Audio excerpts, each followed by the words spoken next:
Good evening. I'd like to welcome you all to the University of Sheffield and the Department of Town and Regional Planning second annual lecture. And I thank you all very much for attending this evening. I think it's a very poignant annual lecture this year because it comes in the 50th anniversary of the Department of Town and Regional Planning here at the University of Sheffield. And we launched a new annual lecture series last year, and we had a specific aim. And that aim was to try to ask a prominent member of academia, or policy, or practice and politics, really to reflect on a big issue relating to town and regional planning, cities, etc., and to try to attract a range of audience along to discuss a big issue of our time. And we've also asked people, I think, to give a personal reflection, and also, I think, to ask people who have been very, very important in setting debates and dialogue about the various issues that we face.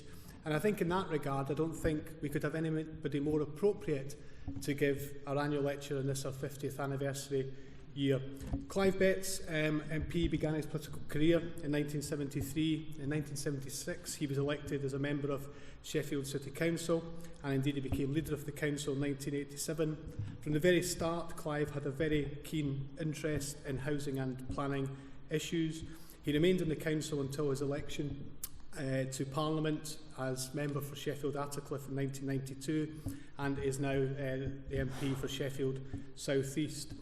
Clive served in the Labour government as a government whip from 1997 until 2001, and in June 2010 Clive became the chair of the Department of Communities and Local Government Select Committee.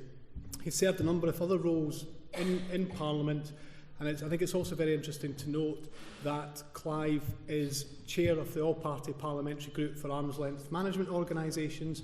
And interestingly enough, I've found out, Clive, you're also chair of the Netherlands group in Parliament. And that's interesting because both our department, we have a Dutch colleague, our department and our faculty are very keen to develop close links with scholars in the Netherlands who are researching housing, planning and urban issues. So Clive has a very strong interest in planning and housing issues. And I think what we're particularly fortunate this evening to hear is Clive's reflection on his great experience, both at a UK and parliamentary level, but also, I think, reflecting on key housing and planning issues in our own city here in Sheffield. The format is going to be that Clive will speak for about 40 minutes, and then he'll be happy to answer questions and respond to some comments afterwards. So I think without any further ado, I'd like you all to welcome our speaker for our annual lecture, Clive Betts MP.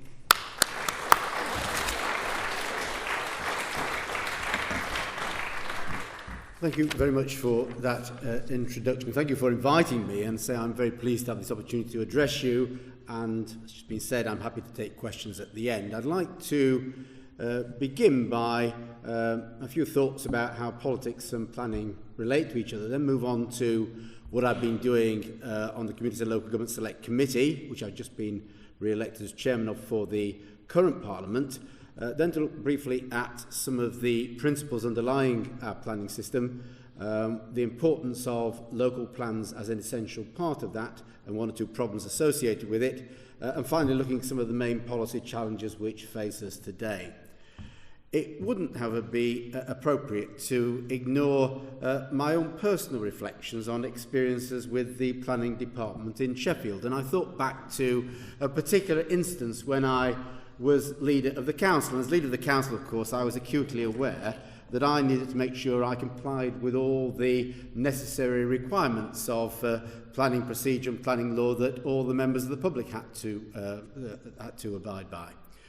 Having just bought a new house, I was therefore rather alarmed one day to get a call from an officer in Sheffield Council's planning department who said, "Councillor Betts, I understand you've just moved into a new property, and do you realise you're not complying with all the planning conditions laid down when planning approval was given to it?" Well, imagine my alarm. I'm thinking, good grief, it's been built in the Green Belt, it's been built without proper approval, it's been built in the wrong place, what are they going to do? I can see it all getting in the papers.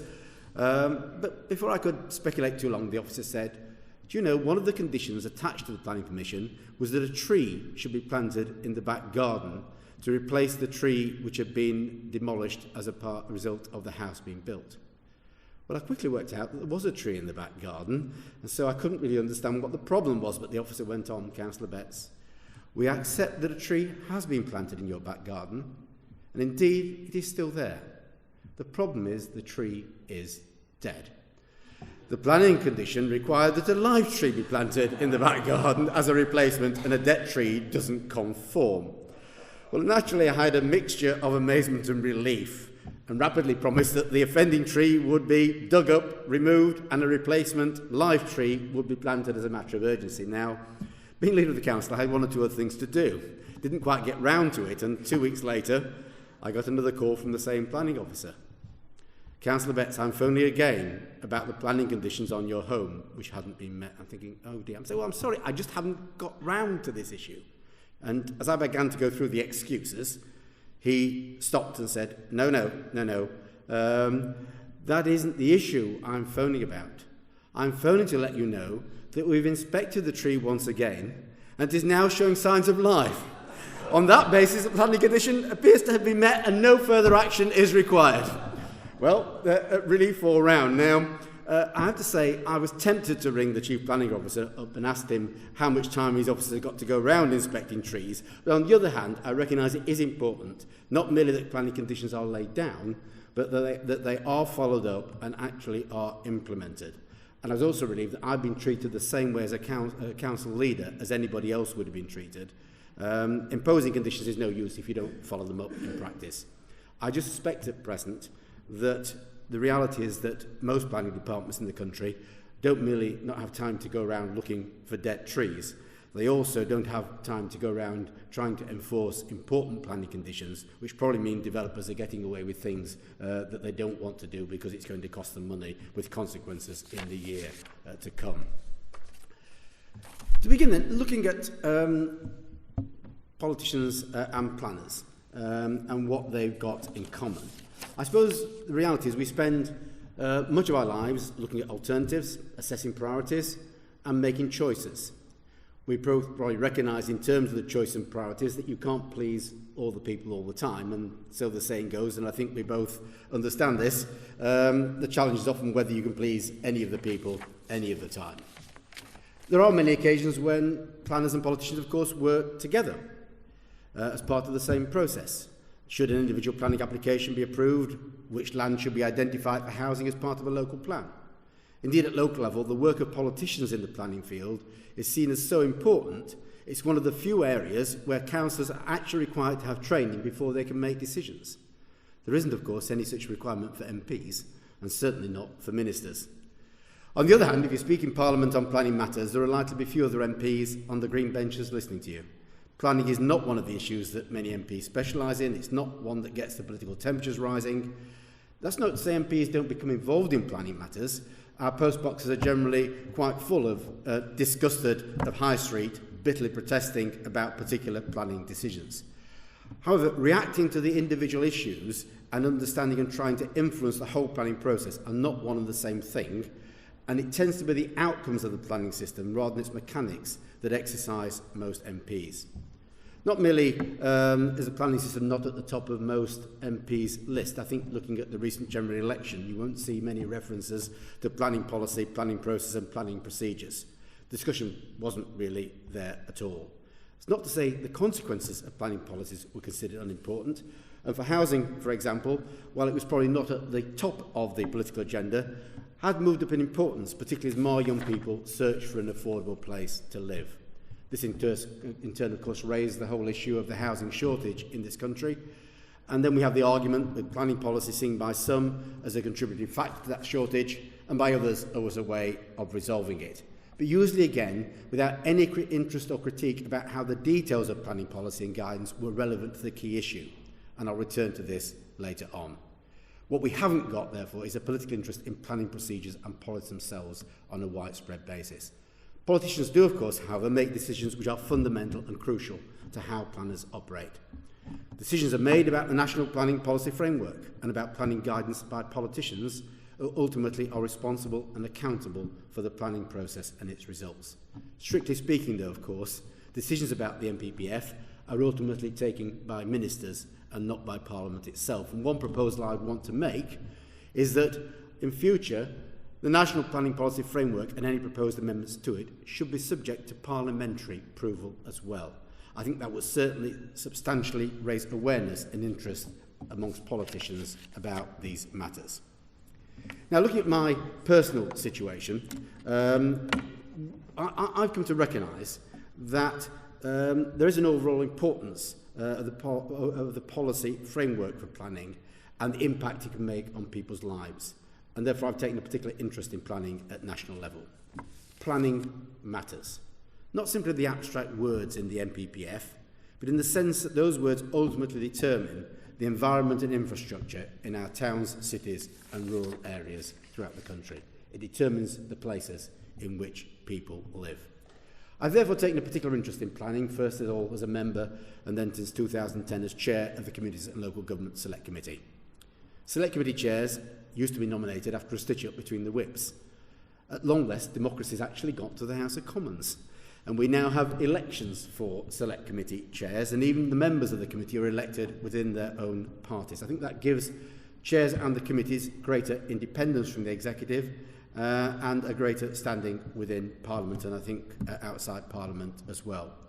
Select Committee members are elected for life. They can't be removed for voting the wrong way, and whips by and large don't try and influence voting on reports. They pick their own subjects, they select their own witnesses, they appoint their own external advisers and have access to highly qualified parliamentary staff who are not civil servants, they're officers of the House of Commons. They produce reports on the basis of the evidence that they've heard.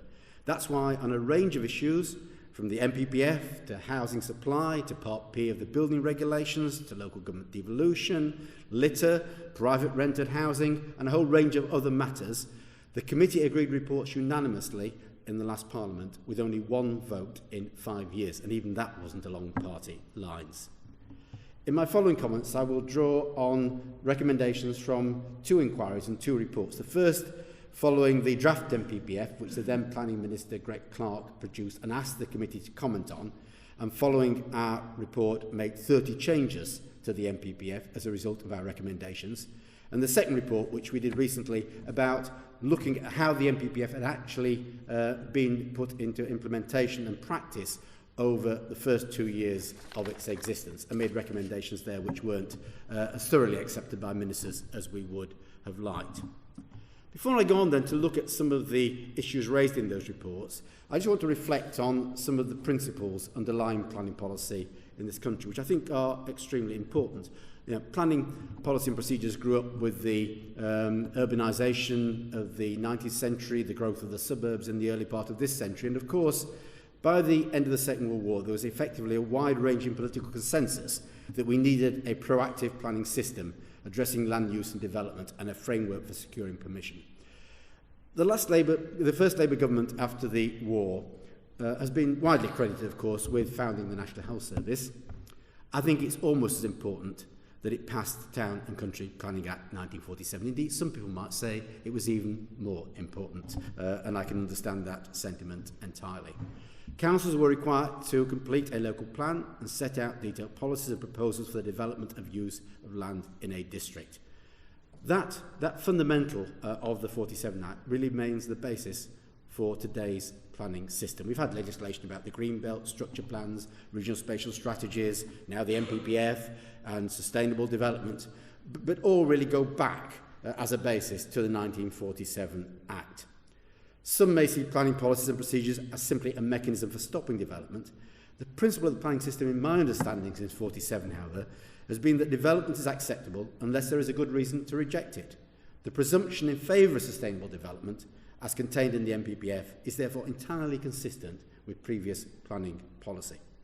Nevertheless, there is a school of thought that regards planning as an obstacle to growth. When addressing a meeting of the RTPI a couple of years ago, I said I was very pleased to be in the room, as I'd never seen so many obstacles to growth gathered in one room at the same time.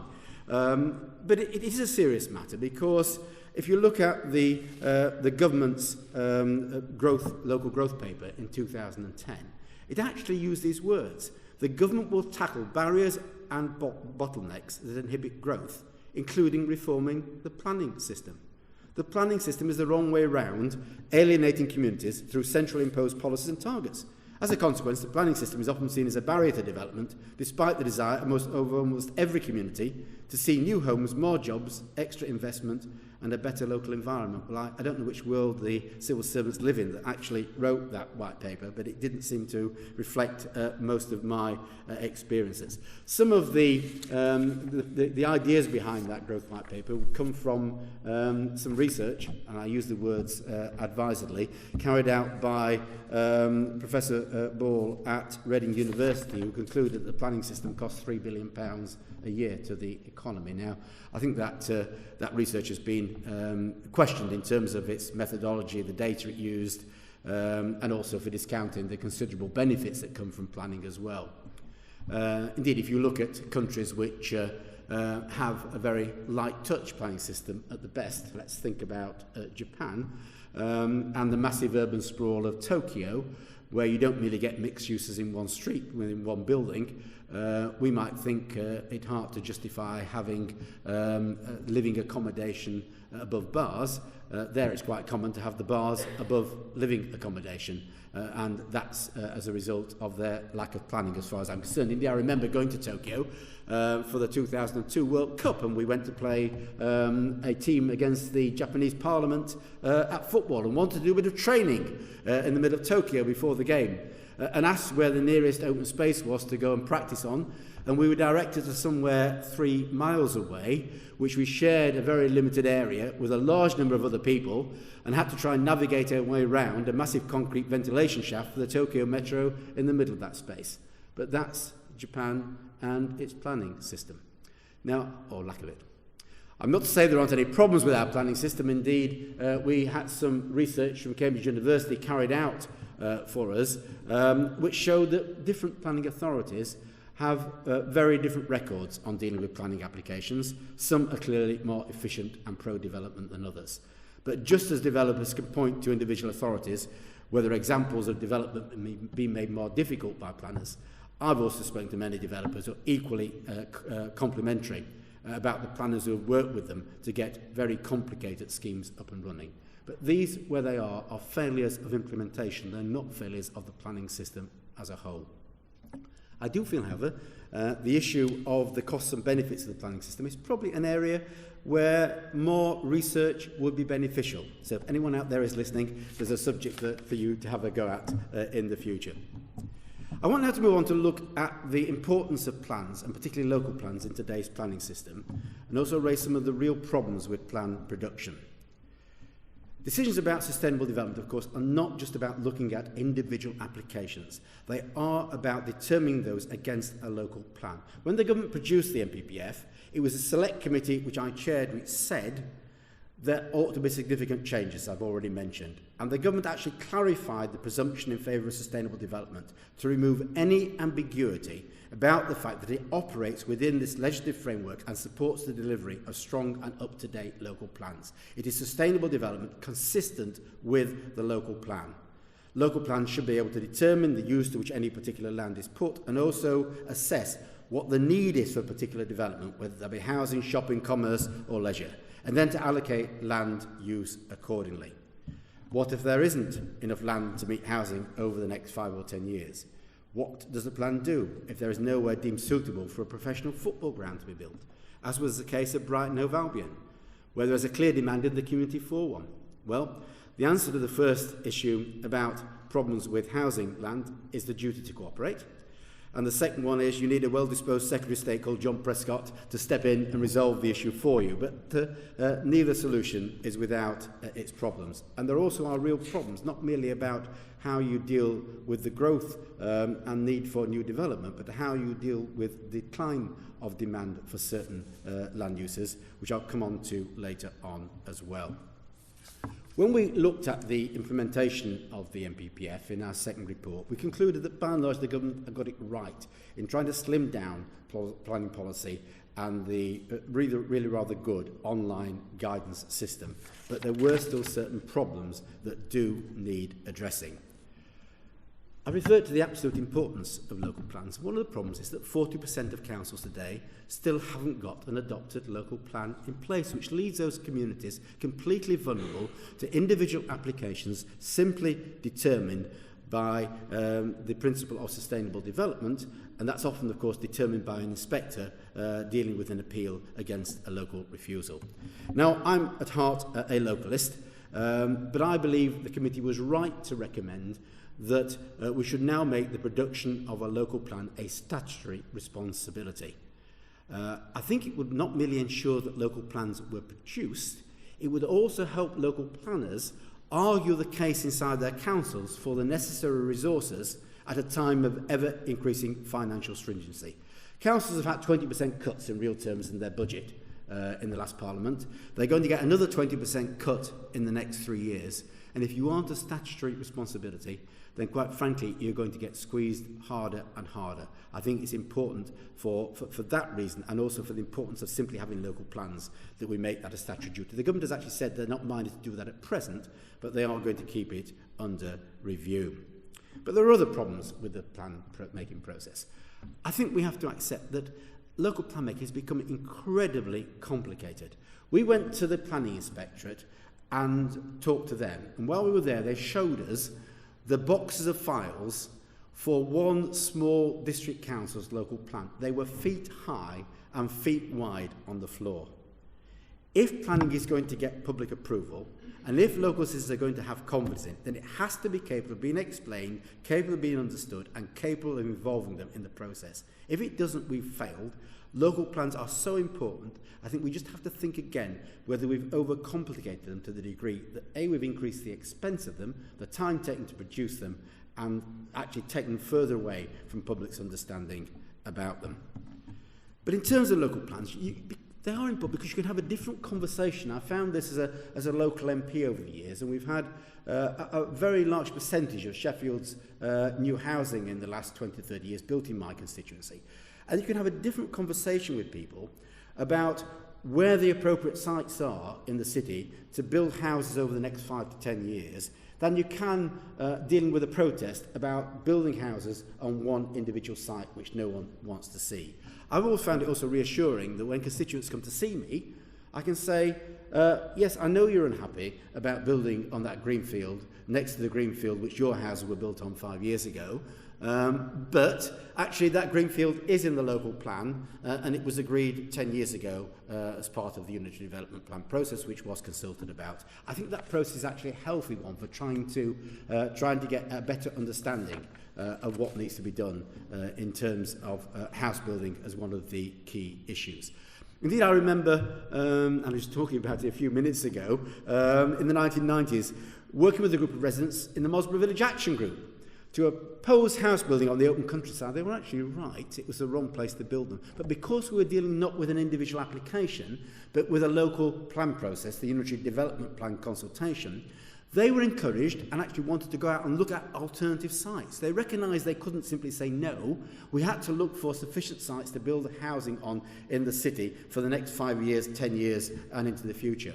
And so they actually went out to look for other sites, and some of them were put in the UDP. And much of the sites they were complaining about were taken out. We also supported the idea of a hierarchy of housing sites within the plan, with brownfield sites having priority for development. That terribly radical idea was actually rejected by a local planning inspector who came along to the inquiry. Funnily enough, a few years later, my good friend Richard Cavan, who was the planning minister, took it up as national policy, so we were a bit ahead of our time. A local action group did that, and that was part of a really healthy process. But it's a very obvious point to make. Consultation has to be taken seriously and real efforts made to engage. And one of my other worries is, with the cuts in resources at local council level, and you can see it happening, it's things like consultation in the end, which are not considered essential as other things, though they are essential. They're considered as discretionary. And if they get ditched, then that undermines the legitimacy of the end result of the process. So, because I understand also the difficulty sometimes of getting people to understand the wider implications of planning for a city as large as Sheffield, I actually do support and welcome the government's initiatives on neighbourhood planning, because I think the closer you can get to the local community, the more likely you are to get engagement and the more likely you get an understanding of the benefits of particular developments. The concern which I have and which the committee had, and I think it's disappointing we haven't got much neighbourhood planning going on in Sheffield at present, is that neighbourhood planning really only works where you've got people in the community with the professional skills and the time and resources to make those plans happen. Neighbourhood planning must not be allowed to become the preserve of the professional middle classes. But if we are to get it more widespread, particularly into deprived communities, which actually are some of those that would welcome development and welcome new initiatives, then we are going to need far more government resources to actually make that process happen. We've also got to sort out a problem about the relationship between neighbourhood and local plans, because the whole idea was you had a local plan and then you had a neighbourhood plan, and the neighbourhood plan, in the words of the Act, should not promote less development than set out in the local plan or undermine its strategic values, its strategic policies. The problem is when the neighbourhood plan comes first and then the local plan wants to add to development, it is almost certain that you end up with a strategy incomparable with elements of the neighbourhood plan that have been first adopted. That produces uncertainty, and quite frankly, there's only one winner in my experience when you get uncertainty, and that's the planning lawyers. And so that's something that really does need addressing. The other point I'd make about local plan production is plans are of little use if they are out of date. There's always a temptation to sit back and relax after years of work on a major document and think, job well done. The problem is that councils really need to develop light touch and regular revisions to plans to ensure they properly reflect and take account of changing circumstances. You know, the UDP that I talked about with the Mosborough Village Action Group was being developed in the early 1990s in Sheffield.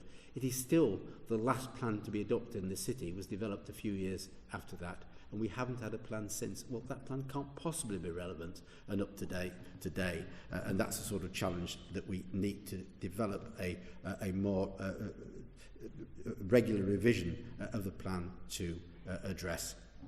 And I want to move on and just look at one or two changes and challenges, some major challenges in the planning system at present. These aren't simply matters of academic interest to planners and politicians, but interests which I know as a constituency MP, I know from my national perspective, the public want to see us properly addressed.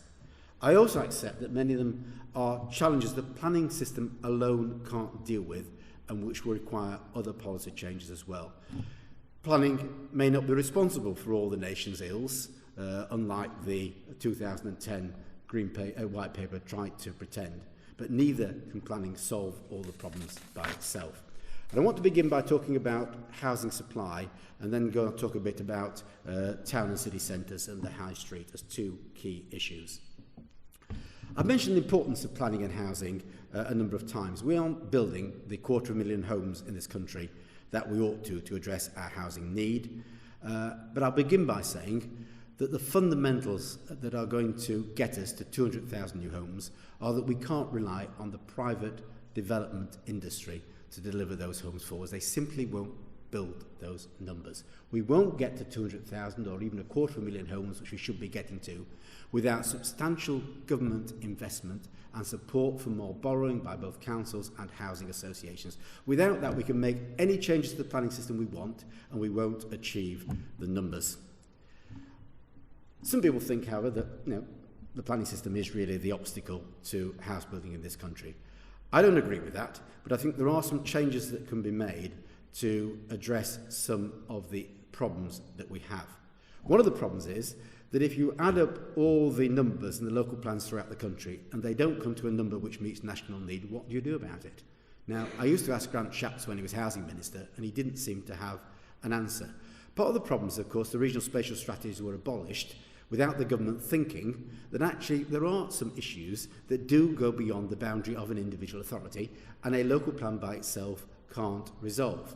Now, the government's response was to create the duty to cooperate, And we saw some good examples as a select committee. We went down to Cheltenham and saw the authority there working with the two neighbouring authorities and producing a joint course strategy. But you go to Stevenage and they haven't got the land to build their homes to meet their housing need, and the authorities next door don't want to cooperate. What do you do about it? Well, we as a select committee suggested the government ought to be a bit tougher and ought to put a proper duty to cooperate, not just this vague idea that authorities should get together if they want. Because the reality is that it tends to work where authorities want to work together and it doesn't work where they don't. And we also suggested some carrots and sticks, some financial incentives and financial disincentives to reinforce the duty to cooperate. The government didn't agree with this, and I think this is going to become a problem that worsens because the Planning Inspectorate said that this was a fundamental problem they had with getting local plans adopted, and much of it was about housing and meeting housing need. I would hope, and again it's something the government rejected, but I think they're wrong about this and we'll come back to it, that the idea of combined authorities, which is now very much with us, and I really support this because I think regional planning never really worked because it was dealing with areas that didn't deal with real economies. They were government administrative areas. What we've got now with city regions are areas which are real economies, and we're building governance relations on top of them. So if you can get those councils working together in a voluntary and collaborative way, giving them responsibility for the duty to cooperate and looking at things like housing need as well as transport issues across their area, I think is a way forward where we are going to develop and we're going to have a positive impact on. But also something we could do is to get better guidance on how you assess housing need. I've no doubt at all that some local authorities pretend they haven't got need when they have, simply to avoid facing up to building the number of homes that they have to in an area. Lord Matthew Taylor, who did some excellent work for the government on planning practice and guidance, recommended updating the Strategic Housing Market Assessment Guidance to underpin the delivery of the National Planning Policy Framework. The government hasn't done that, and I think that's a great shame, and it's something we ought to go back to. We should also look at how we can build more homes on brownfield sites, because generally there's much more public support for that, and the infrastructure by and large is often there and hasn't got to be added, or at least hasn't got to be added in whole. And again, we made a recommendation to change the government's initial draft of the NPPF back in 2012, and the government again changed the NPPF from its original draft to clarify that planning policies and decisions should encourage the effective use of land by reusing land that has previously been developed, brownfield first. The problem is that while 1988 to 2000, the percentage of homes built on brownfield sites was always in the 50%. We got it up to 73% in 2008 because of those changes that my colleague Richard Caban brought in. By 2011, it had slipped back to 53% only of new homes being built on brownfield sites. We don't know what's happened since because the government stopped collecting the figures. Now, I welcome the government's newfound support for building on brownfield sites. I accept that they want to achieve that. I have worries that the development order approach is necessarily going to achieve very much, and I don't think there's sufficient money around to actually carry out the remedial work needed on brownfield sites in older industrial areas like Sheffield in particular. And that, I think, is going to be a challenge that the government has to face up to if it's really going to achieve this policy. There also are problems in the NPPF around paragraphs 47 to 49, which is a particular Sheffield point, that says that you can only include sites in the 5-year housing land supply if the sites are deliverable and viable. And with the 2008 banking crash, developers started saying, well, in the new market circumstances, all these brownfield sites are no longer viable, and therefore we want more greenfield sites included instead. And the authorities had to go back and basically redo its local plan around the issue of housing sites. So I think that's a challenge. We suggested to the government including all sites with planning permission as part of the 5-year supply, and they rejected that. We also recognise that the problem of viability is also one for the calculation of Section 106 requirements, And at least the government did accept our suggestion that there needs to be some better guidance about how you assess viability and about more transparency about that process. And they've also promised to come back to the problem and start collecting figures about brownfield development. At least we've had one success there. But in the end, of course, we probably will get back to the point, and I wouldn't be at all surprised in a few years' time if the government doesn't hit its targets for house building. There hasn't quite said what the targets are, and then blames planning once again. But when they do that, I think we ought to remind them that there are currently in this country sites for 500,000 new homes with planning permission sat on the books, not necessarily of house builders, but of people who have bought those sites for the simple reason of making money out of land appreciation. And Michael Lyons, in his excellent report for the Labour Party, identified land banks as a major concern which needs addressing. He made proposals about shortening planning permissions, about levying charges when homes are not built in an agreed time period, and extending CPO powers, all of which are worthy of further consideration, and perhaps will have a lot more impact on house building than simply blaming planning policies for the failure to build houses in this country. So I want to move on now to the issue of town and city centres, which is another area of real challenge. And we can all see what's been happening since the 1970s, the growth of out-of-town development. From 1986 onwards, almost without exception, every year, more floor space for retail built out of town than in centres. To be fair to them, in the 1990s, the Conservative government recognised this problem and brought in the sequential test policy. But even though the Labour government continued this, between 2000 and 2009, the number of out-of-town stores grew by 26%. The Association of Convenience Stores said that since the MPPF was introduced in 2012, 76% of retail development have been out of town. The government disputed this, but their rebuttal was not very convincing because they stopped keeping figures about this as well, so couldn't come back with figures as their own. Now, I think we have to accept that the policy hasn't worked. It may have slowed down out-of-town development, but it certainly hasn't done sufficient to protect the high street. What developers are doing is getting around the sequential tests by suggesting that there aren't sites big enough for their total developments in town and city centres. The committee suggested that we should bring back the policy on disaggregation, which used to exist. The government disagreed with it. We reflect on the fact that while the impact assessments are there, they are not always very good at dealing with the impact of one development after another built over a period of time, where no individual application itself has sufficient impact to make it be refused, but the collective impact of all those developments actually has a major impact on town and city centres. The last Labour government abolished the NEATS test, saying it interfered with the markets. Maybe if impact tests are not working, we have to consider bringing back a NEATS test in the future. And of course, all is changing with the new world of online shopping. And one thing we were really concerned about as a select committee when we looked at this is that the impact of online shopping didn't seem to be reflected in any approach to local planning that we had evidence of up and down the country. The reality is it's a major challenge for Sheffield city centre. We are going to need less retail space in the future. Local plans should reflect that, and local plans should look both at how we find alternative uses in city centres, but also how we reduce the retail space in a planned and constructive way to keep those town centres vibrant and alive.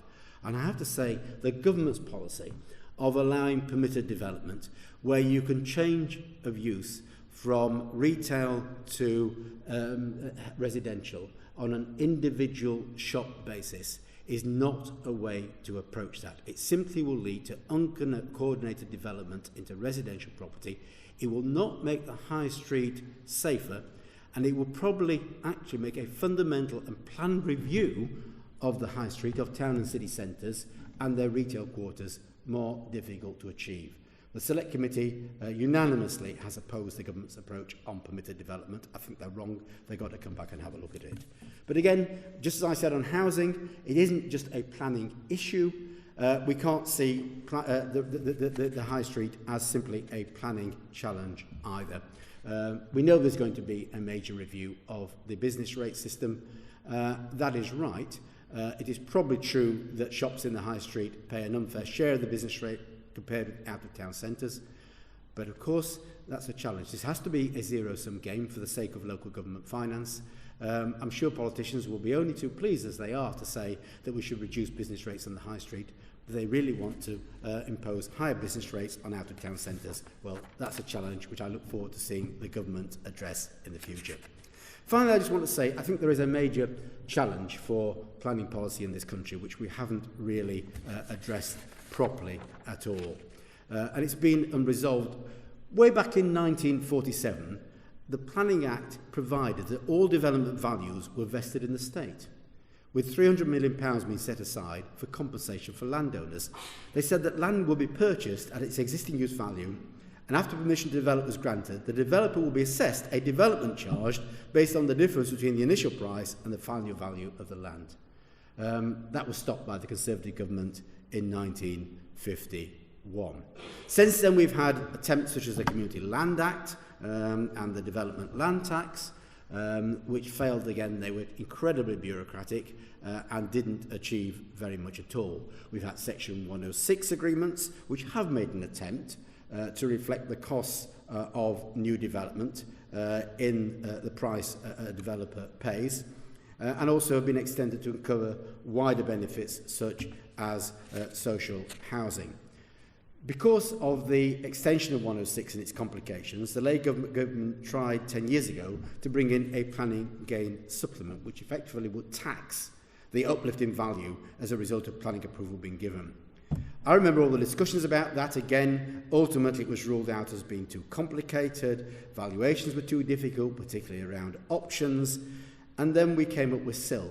Let's remind the development industry, the SIL was the development industry's own proposal to stop planning gain supplement coming into effect. And it was deemed to be a more flexible system than the flat rate roof tax in Milton Keynes, but something less complicated than the Community Land Act approach. Of course, we're waiting to see how SIL develops, particularly with 106 agreements. But I do feel there is still a major challenge if we are going to address the really exorbitant high house prices in this country compared to the European countries, about dealing with the cost of land and the challenge to do that without abandoning a planned approach to land use, as some people would like to see, and simply see the free market reign. I certainly have many examples in my constituency over the last 20 to 30 years where farmland has been there because it's been given planning permission, because the council's decided that's the place to build new homes in the future. The farmer has sat there and without getting on his tractor has become a multimillionaire overnight. That simply cannot be right when all that does is feed through into higher house prices and higher rental values.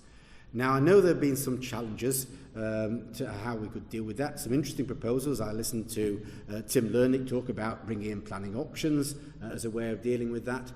It's an interesting idea, but ultimately I'm not sure I want to leave the uncertainty of which land will be used for what purpose over to an auction system. I think maybe what we've got to do is to go back to the 1947 Act and consider giving local authorities powers to buy land at existing value, and then the community or eventually house purchasers benefiting from the added value of its future use for housing. We could use that for other land uses as well, but I think the housing problem is so acute, we ought to at least start with land which is going to be used for housing on that basis. You probably will be disappointed I haven't got a fully worked out proposal, but I also looked at what Michael Lyons said. And Michael Lyons on this issue looked for reforms for the CPO compensation scheme, at the very least that the uplift in value resulting from planning permission should pay for all associated infrastructure. And he drew attention to the fact that the Land Compensation Act of 1961, which is still in place and used for new town development, does actually mean that the hope value which comes with the proposal to build a new town does mean that the extra value of the land created by the new town going to be built doesn't get paid out in compensation to the landowner.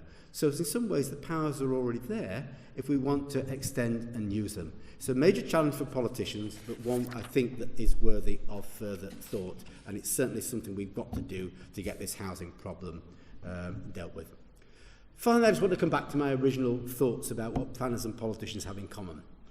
And I'll just reflect back over my political life, and I can take pleasure in helping steer the minimum wage legislation through Parliament, changing legislation about local transport policy, and indeed even making changes to the MPPF or leading a debate recently about devolution and local government.